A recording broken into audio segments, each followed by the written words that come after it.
See, once we are in anticipation of more than 500 buses given to us by IIT alumni, obviously we will have to have charging stations ready. We will have to have all infrastructure ready.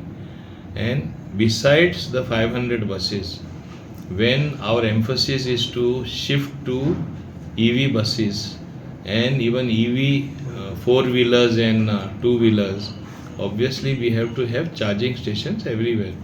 This meeting was called precisely because of that. We definitely have a roadmap forward where we would be having more charging stations or EV charging stations across the length and breadth of Goa.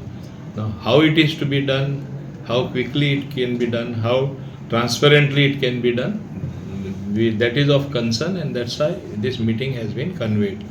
But as you know, and you have mentioned to me earlier, and I did give a clarification, it is surprising that when good things like IIT alumni coming forward for the first time through their CSR funding, offering to help Goa for by giving us almost 700 crores for improving the transportation system in Goa, for giving us electrical buses, should we not appreciate and thank them?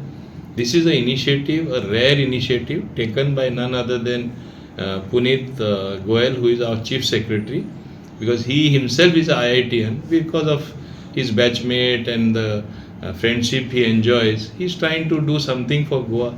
We should rather applaud him, compliment him. And the moment he spoke this particular thing to Honorable Chief Minister Dr. Pramod Sawant, he pushed it very hard.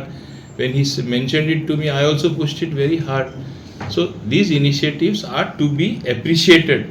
In fact, I want to further inform them a social impact fund contribution of 2,500 crores, which is being given for Goa. That is their commitment for setting up Global IIT Alumni Hub in Goa. They want to set up this hub only to do something awesome, something which will impact us socially in a very nice manner.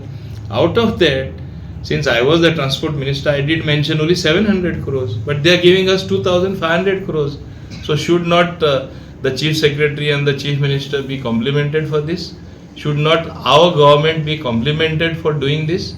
And we have immediately moved and we have formed a special purpose vehicle for this purpose.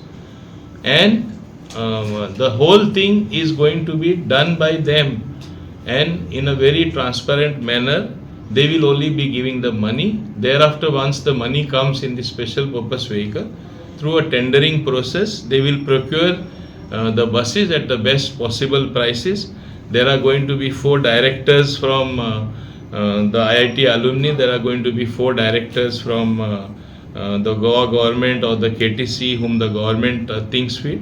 Chief Secretary is going to be the chairing that particular committee, which is a very transparent thing.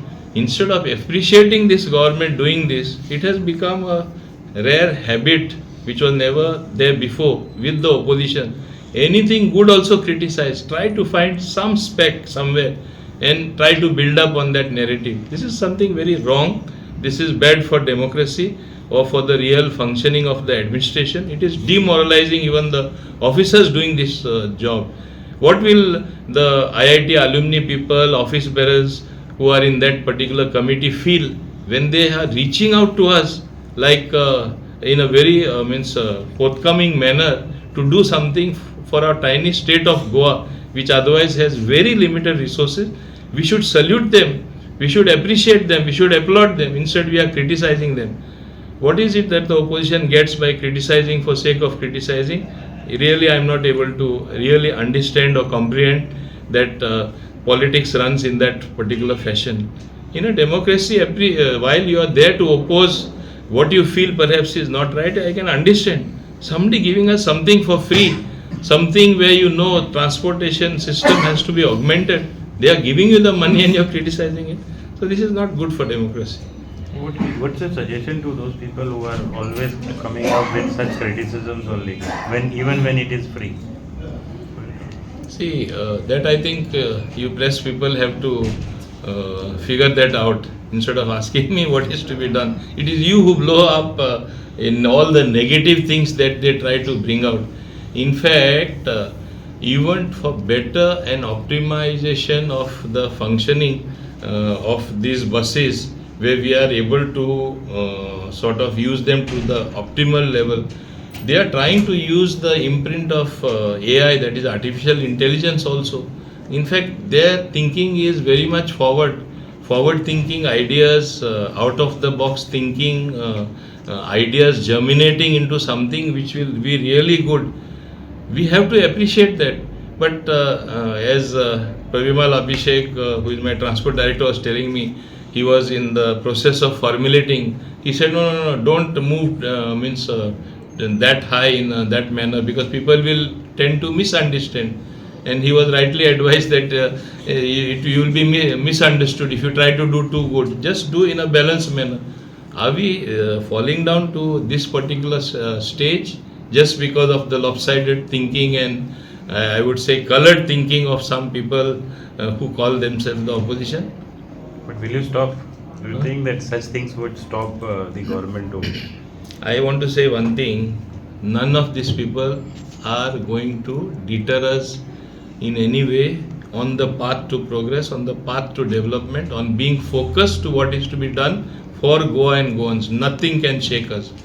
In fact, if you look, because of the performance of the BJP government in Goa, it is not so easy to get elected for the third term.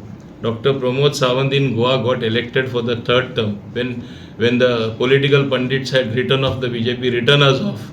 What happened? Ultimately, we came in for the third time. Narendra Modi ji also, with pre-poll alliance partners, won a handsome majority at the center.